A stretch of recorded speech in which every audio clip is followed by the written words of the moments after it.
The news hit Manila like a thunderclap, reverberating through the city's bustling streets and echoing in the halls of power. It was a moment that would be remembered for years, a single announcement that sent ripples far beyond the Philippines' shores. Philippines halts F-16. Acquisition. The headlines flashed across every screen, catching citizens and officials alike off guard. A deal years in the making, a symbol of military modernization and a new era of defense capability, was suddenly gone. The F-16s had represented hope for a stronger, more secure future.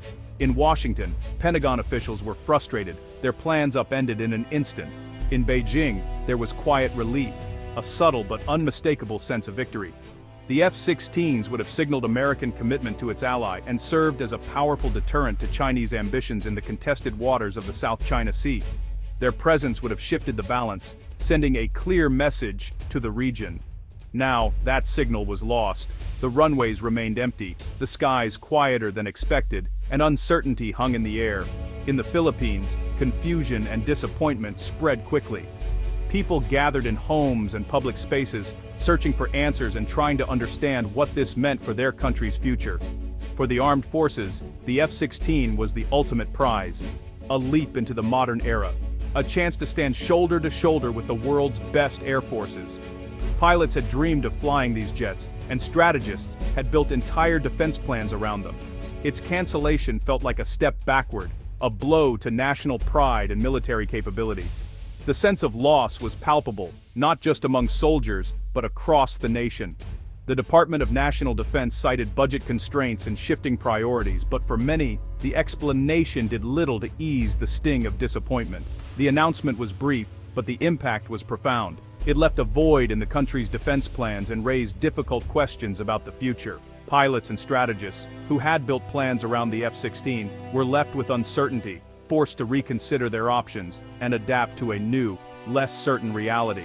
The shockwaves circled the Pacific, leaving disappointment, confusion, and strategic recalculation in its wake. Allies and rivals alike watched closely, recalibrating their own plans. The future balance of power in the region was suddenly in question, and the world waited to see what would come next.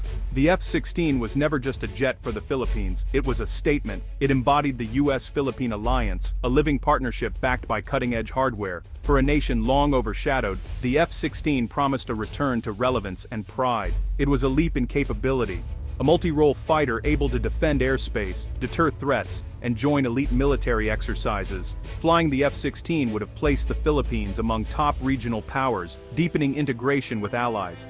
The deal's collapse wasn't just a lost purchase, it was a blow to national morale and strategic ambition. The dream of a modern, respected Air Force was put on hold. The symbolism of the F-16, pride, deterrence, alliance, was lost, at least for now.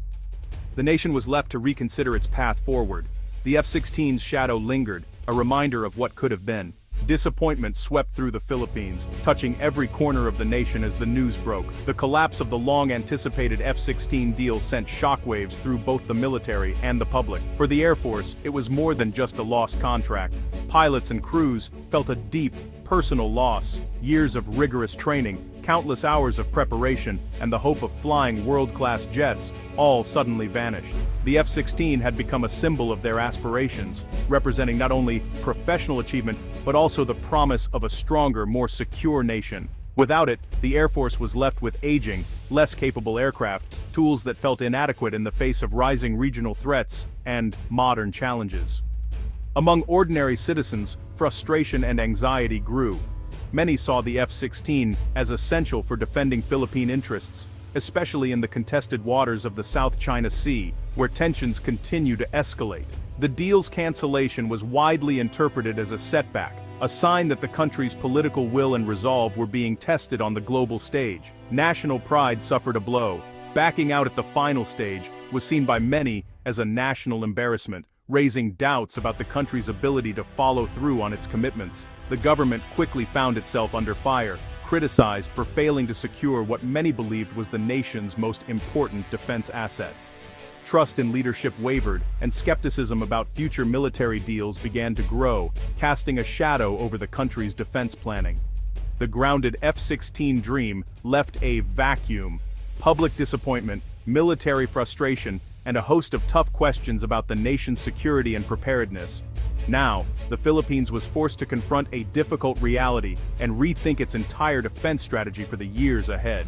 The promise of a modern Air Force remained unfulfilled, leaving the nation to wonder when, or if, that dream would ever take flight.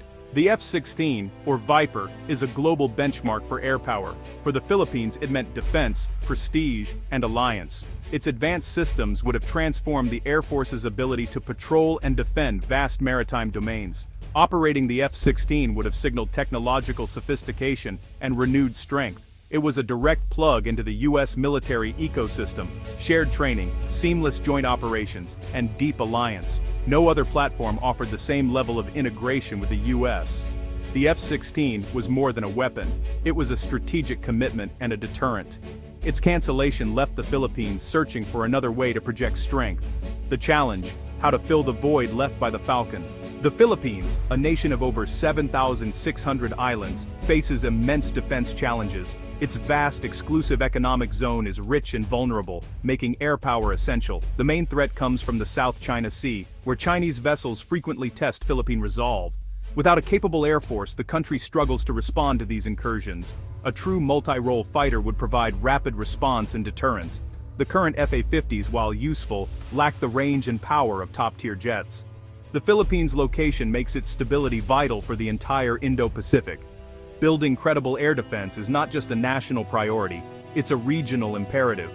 The fate of Philippine air power has global consequences. The Philippine Air Force once ranked among Southeast Asia's best, but decades of neglect left it vulnerable. The retirement of its last supersonic fighters in 2005 exposed glaring gaps. The 2012 Modernization Act sparked a slow recovery, with the F-50s marking a crucial first step. New radars, transports, and helicopters followed, rebuilding basic capabilities. Yet the F-50 was always a bridge, not the destination. The plan was to graduate to a true multi-role fighter, the F-16. Its cancellation left the modernization story unfinished. The Air Force must now rewrite its future without the jet it had long awaited. The journey toward credible air defense continues, but the path is uncertain. The F-16 dream collapsed under the weight of cost. The $2.43 billion price tag was simply too much for the Philippines. Operating and maintaining F-16s would have strained the budget for decades. Competing needs, healthcare, education, infrastructure, took priority. Some argued for more affordable defense options, more jets, more ships, or missile systems. The debate was quality versus quantity. In the end, pragmatism won out. The F-16 was just too expensive. The decision wasn't a snub to the U.S., but a hard financial reality. The Philippines needed a sustainable solution for its defense needs. With the F-16 out of the running, the Philippine Air Force faces a pivotal decision. Two main options have emerged: Sweden's Saab Gripen, a highly respected European fighter jet, or the possibility of acquiring more F-50s from South Korea, a platform the Philippines already knows well. The Gripen stands out for its advanced technology, cost-effective operation, and its unique ability to use dispersed or even improvised runways, an advantage for a country with many islands and limited infrastructure. It features state-of-the-art radar, robust electronic warfare systems, and compatibility with a wide array of Western and NATO standard weapons, giving the Air Force flexibility in future upgrades and missions. The Gripen's lower operating costs and fuel efficiency make it attractive for long-term use. However, as a non-US platform, it could present challenges in terms of interoperability with American allies and existing US-supplied equipment. Adopting the Gripen would require new logistics chains, maintenance procedures, and extensive pilot and crew training, all of which take time and resources to establish. The alternative is to expand the F-50 fleet, building on a platform that is already integrated into the Air Force's daily operations. The F-50 is familiar, relatively affordable, and can be deployed quickly to boost the country's air defense and patrol capabilities. By doubling or even tripling the number of F-50s, the Air Force could rapidly increase its presence in the skies, enhancing patrols over the nation's vast maritime territory. However, the F-50 is fundamentally a light fighter and trainer, lacking the full multi-role capabilities, advanced sensors, and survivability of more modern jets like the Gripen. The choice is clear in its trade-offs. Gripen offers a significant leap in technology and combat capability, potentially transforming the Air Force's effectiveness. On the other hand, expanding the F-50 fleet delivers immediate numbers and operational readiness, but with limitations in future growth and mission flexibility. Ultimately, the debate comes down to quality versus quantity, ambition versus practicality, and the balance between short-term needs and long-term vision. The Department of National Defense faces a critical decision, choosing the path that will best secure the nation's skies and interests in an increasingly complex region. The future of Philippine air power and its ability to defend its sovereignty truly hangs in the balance. Whatever the choice, it will shape the country's security, military partnerships, and regional standing for years to come. The F-16's cancellation isn't the end, it's a turning point. The Air Force is shifting to a pragmatic, phased modernization. The immediate step: expand the F-50 fleet for quick, affordable air coverage. This stopgap measure boosts presence and buys time for economic recovery. The long-term goal remains: acquire a true multi-role fighter, with the Gripen as the leading candidate. The journey is now incremental, building experience, growing capability, and keeping options open. The dream of a high-capability Air Force is alive, just delayed. The Philippines is choosing resilience and realism over disappointment. The strategy: meet today's needs, prepare for tomorrow's ambitions. By balancing affordability and aspiration, the nation charts a realistic path forward. The skies may not be filled with F-16s, but the commitment to defense endures. The story of Philippine air power is far from over.